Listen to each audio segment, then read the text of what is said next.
ఈ ఉగాది నుండి astrology plus law of attraction తో కొత్త జీవితాన్ని మొదలు పెట్టండి. వెంటనే జీకేఆర్ గురువు గారి పర్సనల్ అపాయింట్మెంట్ తీసుకోండి. మేడం యాక్చువల్ ఏంటంటే మా వైఫ్ ఇంట్లో నుంచి అసలు ఎందుకు పోయిందో కూడా తెలియదు. చెప్పా చేయకుండా అసలు ఇంట్లోకే వెళ్ళిపోయింది. అది చెప్పడానికి నాకు చిరాకు వస్తుంది మేడం. ఇది చూసి మాట్లాడు, ఎవరో తెలియని చూసినట్టు ఏంది అది? తాగు పర్లేదు ఏం అవ్వదు అని బ్రీజర్ పెట్టించారు. రూమ్ అంతా డెకరేషన్ అంతా చేసి కళ్ళకి గంతలు కట్టారు. తన హ్యాండ్ కొరికాను అనమాట. తనకి టిఫిన్ వడ్డిస్తుంటుంటే తన హ్యాండ్కి లేదు.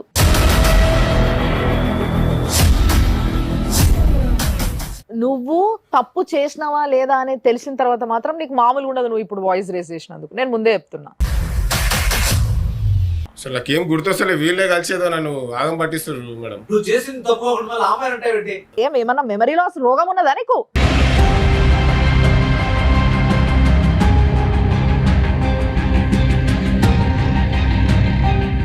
తాగిన మత్తులో ఏమో జర అట్లా. తాగిన మత్తులో నీ రూమ్ తెలుస్తలేదు, నీ పెళ్ళాం తెలుస్తలేదు, ఏం తెలుస్తలేదా నీకు?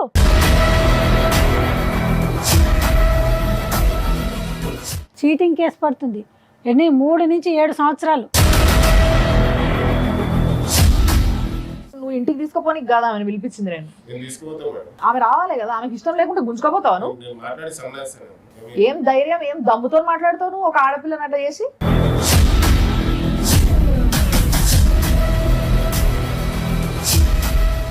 నమస్తే. మామూలుగా ఇవాళ ఉన్నట్టు రేపు, రేపు ఉన్నట్టు ఎల్లుండి మనిషి జీవితంలో అట్లా ఉండనే ఉండదు. రకరకాలుగా మనుషులు మారాల్సి వచ్చి మారుతుంటారు. కొంతమంది కావాలని ఎదురుగా వాళ్ళని ఇబ్బంది పెట్టడానికి మారుతూ ఉంటారు.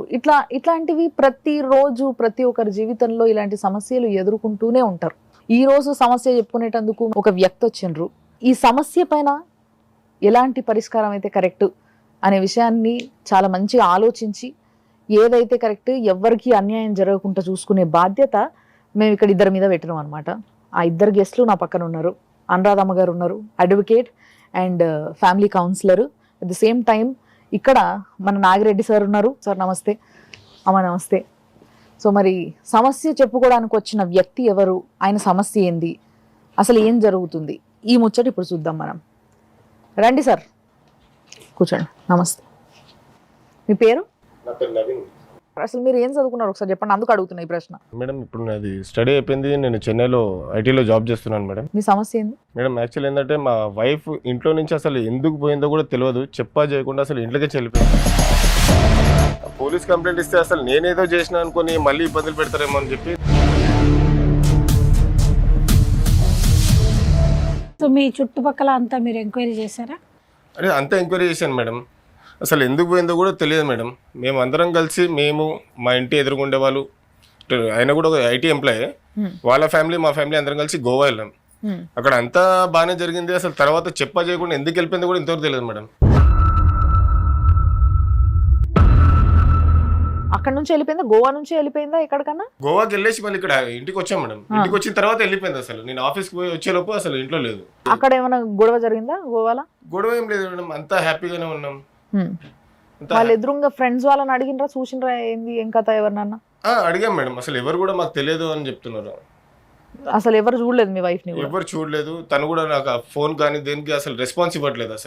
అసలు ఏంది జరిగింది చెప్తే నాకు ఏమైనా అర్థమవుతుంది కానీ ఏం చెప్ప చేయకుండా వెళ్ళిపోయింది. ముందుకు ఒక్క ప్రశ్న అండి, మీ ఇద్దరు సాఫ్ట్వేర్ చేస్తారండి? తన హౌస్ వైఫా? తన హౌస్ వైఫ్ మేడం. అరేంజ్డ్ మ్యారేజా, లవ్ మ్యారేజా? Love marriage sir. Love marriage. ఎంతకాలం లవ్ చేసుకుని ఉంటారు? అంటే మేము ఒక 2 years sir. Okay. So marriage ఎంతకాలం అయింది? 1 year అయింది సార్. 1 year యానివర్సరీకి గోవా వెళ్ళడం జరిగింది. దాని తర్వాతనే ఈ పరిణామం జరిగింది. ఫోన్ ద్వారా, మెయిల్స్ ద్వారా ఏమన్నా అమ్మాయిని ట్రేస్ అవుట్ చేయడానికి ప్రయత్నం చేశారా?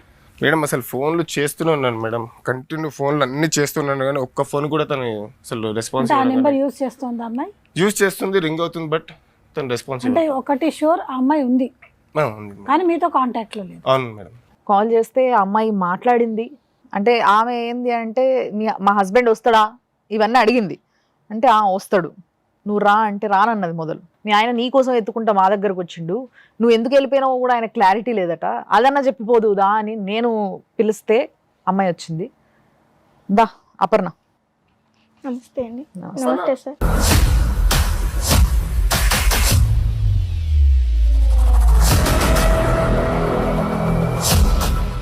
ఇటు చూసి మాట్లాడు, ఎవరో తెలియని వాళ్ళని చూసినట్టు ఏంది అది? అడగండి మేడం, మీరైనా అడిగి అసలు ఏంది ప్రాబ్లం, ఇది అంతే ఏంది నాకు అర్థమవుతలేదు, ఎందుకు మాట్లాడతలేదు కూడా అర్థమవుతలేదు నాకు. అంత బాధతో వచ్చి మాకు చెప్పుకుంటున్నాడు, నా పెళ్ళాం వెళ్ళిపోయింది, దొరుకుతలేదు, వస్తలేదు, ఫోన్ ఎత్తుతలేదు అని. నువ్వెందుకు వెళ్ళిపోయినావు మరి అట్లా? అది చెప్పడానికే నాకు చిరాకు వస్తుంది మేడం.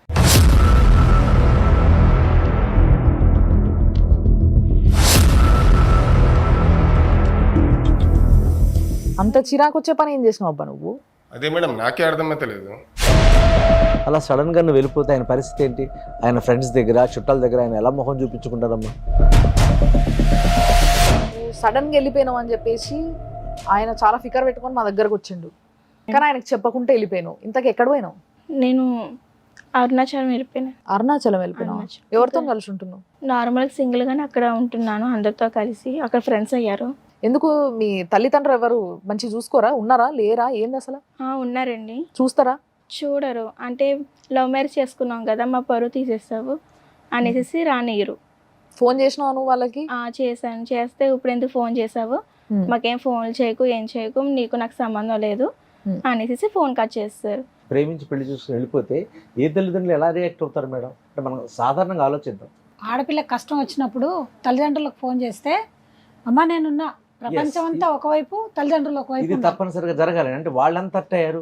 ఇప్పుడు తన భర్త గురించి చెప్పడానికి ఇప్పుడు తను ఎంత హర్ట్ అయిందో, ఇప్పుడు ఆ 22 ఏళ్ళు 23 పెంచిన తర్వాత ఆ అమ్మాయి అలా వెళ్ళిపోయిన తర్వాత వాళ్ళు కూడా హర్ట్ అయి ఉంటారు కదా. సరే మీరు అన్నట్టుగా తల్లి మనసు ఒకటి ఉండాలి, బిడ్డను చేరదీయాలనే కాన్సెప్ట్ ఉంది కదా. నువ్వు ప్రయత్నం చేసావు తల్లి గట్టిగా, మీ బాబాయిలు పిన్నులు వాళ్ళ ద్వారా కూడా అని చెప్పించావా? లేదండి, ఎవరు చెప్పినా ఒప్పుకోవట్లేదు.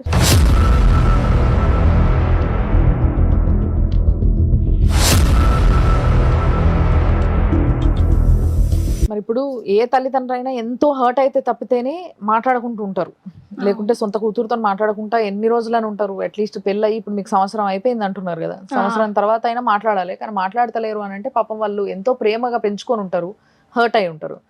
అసలు అంతగా ప్రేమించిన వాళ్ళని కూడా వదిలిపెట్టేసి మరి ఈయనతో వచ్చేసి నేను పెళ్లి చేసుకోవాలనిపించే అంతగా నీకు ఏమనిపించింది? ఎట్లా మొదలైంది అసలు మీ పరిచయం? ఇన్స్టాగ్రామ్లో పరిచయం అయిందని. నేను రీల్స్ తీస్తూ ఉంటాను, దానికి లైక్స్, కామెంట్స్ గట్రా పెట్టేవారు. ఓకే. పెడుతుంటే మంచిగా కామెంట్స్ పెడుతున్నారు అనేసి థ్యాంక్ యూ అలాగా మాట్లాడుకునేవారు. అంటే ఇప్పుడు కామెంట్స్, లైక్స్ అనేవి చాలా మంది కొడతారు, ఆయన ఒక్కడు కాదు కదా నీ రీల్స్కి. అంటే ఎంతమంది చెప్పినా నెగిటివ్గా కొంచెం అలా పెట్టేవారు, నేను కొంచెం పాజిటివ్గా కామెంట్ పెట్టేవారు. ఓకే. పెడితే సరే లైక్ కొట్టారు, అన్నీ చేశారు. తర్వాత పర్సనల్ నెంబర్ ఇచ్చుకోవడం, మామూలు మాట్లాడుకోవడం, లవ్ అది స్టార్ట్ అయింది. ఇన్స్టాగ్రామ్ లో కలుసుకున్న తర్వాత నంబర్లు మార్చుకున్న, కలిసిరా బయట? కలిసాం. తను యాక్చువల్లీ చెన్నైలో జాబ్ చేసేవారు, నేను తిరుపతిలో ఉండేవాను. ఓకే. అయితే వీకెండ్ వచ్చినప్పుడు అక్కడికి తిరుపతి రావడం, అలా బయటికి వెళ్ళడం, మూవీకి అంటూ పార్క్ అంటూ వెళ్ళి ఎంజాయ్ చేసేవాళ్ళం. అయితే ఇంట్లో సంబంధాలు చూస్తున్నారని నేను తనకు చెప్పాను, ఇలా ఇంట్లో చూస్తున్నారు సంబంధం, ఏంటి పెళ్లి చేసుకుందామా అంటే, సరే అయితే ఇంట్లో అడుగుదామంటే మా మమ్మీని అడిగాను, డాడీని అడిగాం. అయితే డాడీ వాళ్ళ మమ్మీ ఒప్పుకోలేదు. ఇంకా 2 చెల్లెలు ఉన్నారు, వీళ్ళంటే పిచ్చి పనులు చేస్తే ఎలాగా అనేసి అన్నారు. అంటే అప్పుడు ఇలా అన్నారనేసి చెప్పాను. చెప్తేనేమో సరే నువ్వు వచ్చేసే అయితే నేను చూసుకుంటా అనేసి చెప్పారు. నేను వచ్చేసాను. తర్వాత మ్యారేజ్ అయిపోయింది. మా అపార్ట్మెంట్లోనే ఆపోజిట్లోని ఫ్రెండ్స్ అయ్యారు, మా హస్బెండ్ వాళ్ళ ఫ్రెండ్. అయితే అప్పుడు మాకు యానివర్సరీ 1 ఇయర్ అవుతుంది. 1 ఇయర్ అవుతుంటుంటే గోవాకని ప్లాన్ చేశారు. గోవాకి వెళ్ళాం. వాళ్ళతో కలిసా? వాళ్ళతో కలిసి, వాళ్ళ ఫ్యామిలీ మా ఫ్యామిలీ వెళ్ళాం. వెళ్తే అక్కడ ప్లాన్ చేశానని అక్కడ గోవాకి వెళ్ళాం. గోవాకి వెళ్ళాక అక్కడ బార్కని వెళ్ళి డ్రింక్ అది ఇది ఫోర్స్ చేశారు, తాగు అనేసి.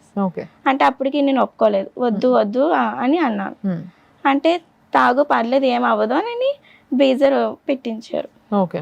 అయితే తాగేసేసాక రూమ్కి వచ్చేసాము. రూమ్కి వచ్చేసాక రూమ్ అంతా డెకరేషన్ అంతా చేసి బాగానే ఉంది. అయితే అన్నారు కొంచెం డిఫరెంట్గా ప్లాన్ చేద్దాము, ఎప్పుడు ఉన్నట్టు కాకుండా డిఫరెంట్గా ప్లాన్ చేద్దాము అని అన్నారు.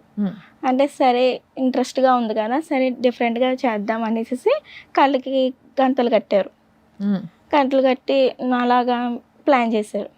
చేస్తే ఆ ఫీలింగ్లో తన హ్యాండ్ కొరికాను అనమాట.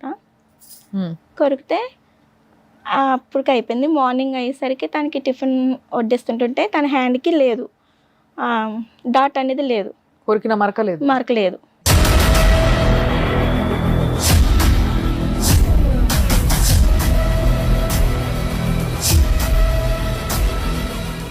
లేకపోతే సర్లే నేనేమన్నా భ్రమ పడుతున్నానా ఏంటా అనేసి నాలో నేనే ఊరుకున్నాను.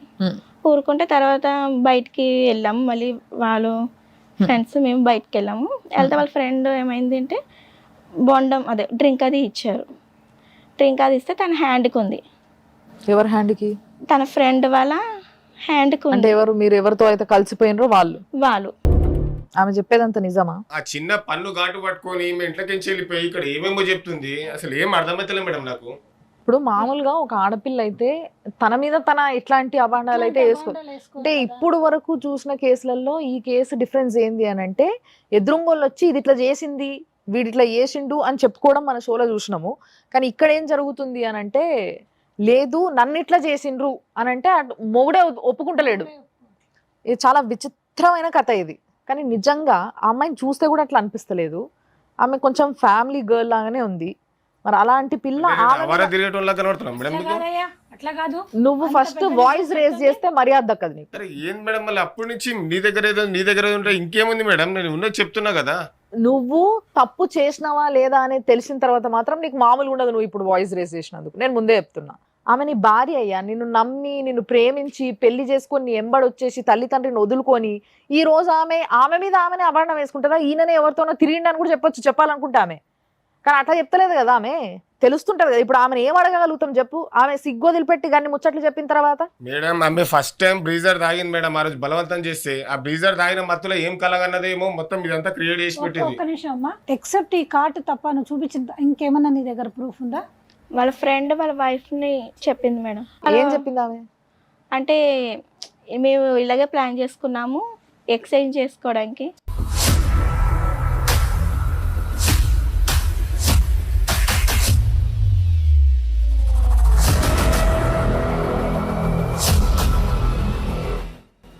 ఎందుకన్నా ప్రూఫ్ ఇంకేం కావాలి మేము? ప్లాన్ చేసుకునే వాళ్ళే చెప్పారు కదా. కిందకెందుకు చూస్తాం? ఈ నేల సూపులు ఎందుకు? ఇంకా చేయాల్సిందంత చేసి నీకు అసలు ఎంత ధైర్యం? అసలు ఇంత కథ పట్టించింది కాకుండా మళ్ళీ ఉల్టా చాలా అమాయకుల్లాగా మన దగ్గరకు ఆయన్నే వచ్చిండు. మనని కన్సల్ట్ అయింది ఆయన్నే. ఎందుకంటే ఇది ముందస్తు జాగ్రత్తలు. ఇక్కడ చూసిండ్రా మేడం, పోలీస్ స్టేషన్ కి పోంది కూడా ఎందుకే అన్నట్టు బేసిక్ గా. ముందస్తు ఎందుకంటే అక్కడ అడిగే తీరులో అడుగుతారు కనుక అక్కడికి నువ్వు వెళ్లకుండా ఇక్కడ మేము వయా మీడియాగా మేము మాట్లాడి ఇదేదో సర్దిపుచ్చుతామేమో అని అనుకుని వచ్చారు కదా మీరు ఇక్కడికి. అంటే అక్కడ అమ్మాయితో ఈ ఒక్క రాత్రికే తర్వాత నా పెళ్ళామే అనేసి మాట్లాడుకున్నావా? సరే నువ్వు ఒకళ్ళ దగ్గరికి పోయినావు, ఆమెకి ఇష్టం నీకు ఇష్టం, మీరు ఎటన్నా సావండి. ఆ పిల్లేమో న్యాయం చేసిందా నీకు? కళ్ళకు గంతలు కట్టి చిన్న పిల్లని చేసినట్టు చేసేసి అట్లా అంత అరాచకంగా సైలెంట్ ఉంటున్నావు అంటే తప్పు ఒప్పుకుంటున్నావు. నిజమే ఇదంతా? ఏం లేదు మేడం, అసలు నాకు ఏం గుర్తొస్తలే మేడం. ఆ రోజు నేను కూడా డ్రింక్ చేసాను. ఓహో, నీ గుర్తు లేకుండానే ఎవరి దగ్గర ఉంటున్నావో కూడా నీకు తెలియకుండా పోతుందా? తన భర్త వేరే అమ్మాయితో తిరుగుతున్నాడు, వేరే అమ్మాయితో అక్రమ సంబంధం ఉంది అంటేనే తట్టుకోలేని భార్య ఆమె ఎంతో ప్రేమించి నీ దగ్గరకు వస్తే ఆమెకు తెలియకుండా ఆమె శరీరాన్ని ఇంకొకరి దగ్గర తాకెట్టు పెట్టి నువ్వు ఇంకొకరి దగ్గర పోయి అన్నావంటే బా ఏమిద్ది మాకు నీది అసలు నిజంగా.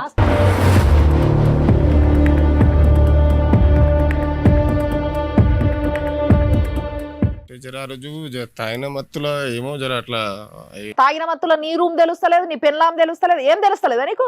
యాక్చువల్లీ ఆపోజిట్ పర్సన్ ఈ ప్లాన్ అంతా.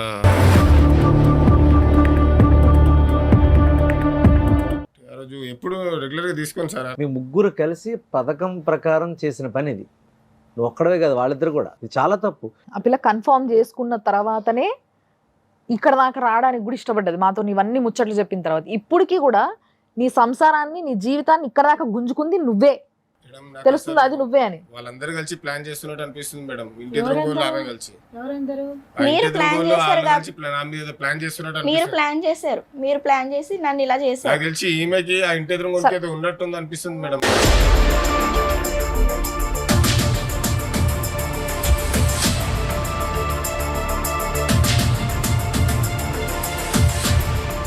తప్పుడు మాటలు మాట్లాడకయ్యా.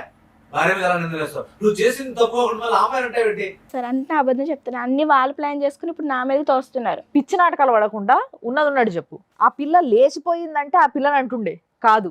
పోనీ ఈ పిల్ల పోయిన తర్వాత ఆ ఎదురుంగోడు పోయిందంటే ఆ పిల్లనే అంటుండే, అది కాదు. ఆ పిల్ల పోనీ ఆ పిల్ల వచ్చి మమ్మల్ని కన్సల్ట్ అయిందంటే అట్లయినా అంటుండే, అది కాదు. ఇదంతా పిచ్చి నాటకాలు పడుతున్నది నువ్వు. అసలు నాకేం గుర్తొస్తలే, వీళ్ళే కలిసేదో నన్ను ఆగం పట్టిస్తారు మేడం. ఈ మెంటాలిటీ ఎక్కడి నుంచి వస్తుంది అంటారు సార్ ఇట్లాంటి ఆలోచనలు వీళ్ళకి? ఇది ఒక పెద్ద సైకాలజికల్ డిజార్డర్ అండి. ఇప్పుడు వెరైటీ ఆఫ్ ఫుడ్ అంటాం కదండి, వెరైటీ ఆఫ్ డ్రెస్సెస్. ఫుడ్ అంటే గుర్తొచ్చింది సార్, మేము గోవాలో ఫుడ్ డిన్నర్ తినేటప్పుడు కూడా ఈమె కూల్ డ్రింక్ బాటిల్లోకించి సగం తీసుకొని ఆయన గ్లాస్లో పోసింది.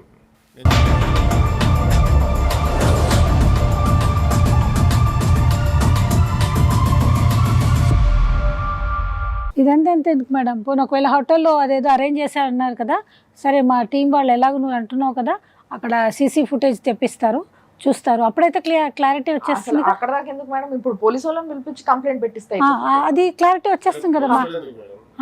ఎందుకు అట్లా కాదయ్యా, నీ భార్య పోయింది మరి, పాపం నీ భార్య నీకు వద్దా? మరి మేము పువ్వుల్లో పెట్టిస్తాం నీకు. ఇప్పుడు నువ్వు నిజం చెప్తే ఈడ వచ్చి ఎదురు కూర్చుంటే నువ్వు ఇంటికి తీసుకుపోనికి కాదా ఆమెను పిలిపించింది నేను. ఆమె రావాలి కదా, ఆమెకి ఇష్టం లేకుండా గుంజుకోపోతావా నువ్వు? మాట్లాడు చూస్తా, మాట్లాడు నువ్వు. ఏం ధైర్యం, ఏం దమ్ముతో మాట్లాడుతావు నువ్వు ఒక ఆడపిల్లని అట్లా చేసి? మీ ముగ్గురు కలిసి మాస్టర్ ప్లాన్ చేసి ఆ అమ్మాయిని పావు కింద వాడుకుంది కాకుండా మళ్ళీ ఆ అమ్మాయి మీద నిందారోపణ చేస్తావా?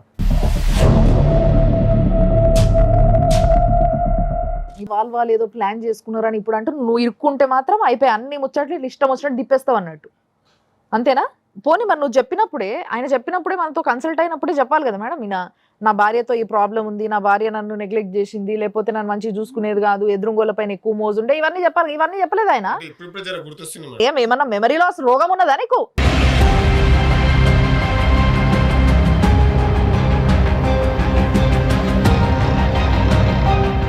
చేసిన మేడం, నాకు ఆ అమ్మాయి అంటే ఇంట్రెస్ట్ ఉండే, అంత అయిపోయింది, నేను మర్చిపోయినా. ఈమె కూడా మర్చిపోతుంది అనుకున్నా, మర్చిపోయింది అనుకున్నా. ఈ సడన్ గా ఇట్లా ఇదంతా నాకు. అలా ఎలా మర్చిపోమంటావు చెప్పు?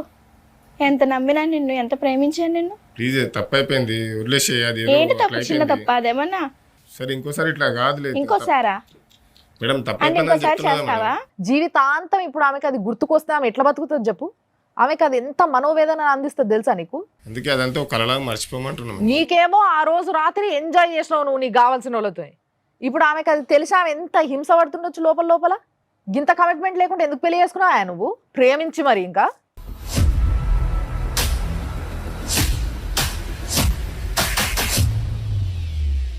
నువ్వు కేసు పెడతావా మీ ఆయన పైన? అరే కేసులు గీసులు ఎందుకే, కూర్చొని మాట్లాడుకుందాం. కంప్లీట్ గా తప్పు ఒకవైపే కనిపిస్తుంది ఇక్కడ. మరి ఇలాంటి సిచ్యువేషన్ లో అమ్మాయి పరిస్థితి ఏంది? ఆయనకి ఎలాంటి శిక్ష పడాలంటారు? ఏం చేయాలి? ఏం చేస్తే బాగుంటుంది? మేడం ఈ అమ్మాయి కదా, ఎంత భయమో. ఏమేం కేసులు పడతాయో తెలుసా మీకు మీ మీద? ఆ అమ్మాయి కంప్లైంట్ ఇస్తే రేప్ కేసు పడుతుంది, అవుట్రేజ్ మోడెస్టీ పడుతుంది, చీటింగ్ కేసు పడుతుంది. ఎన్ని 3 నుంచి 7 సంవత్సరాలు.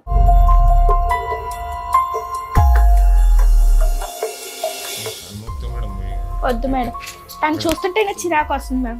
ప్లీజ్ వెళ్ళిపోమని చెప్పండి. వద్దు చెప్పురు మేడం. నీ పిల్లం నీ మాట వినే స్టేజ్ లో లేదు, నువ్వు అట్లా చేసుకున్నావు నీ చేతిలో.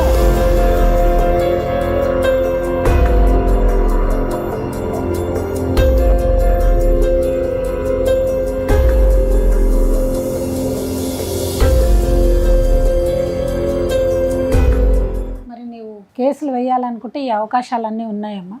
ఈ rape case, outrage modesty case, cheating case.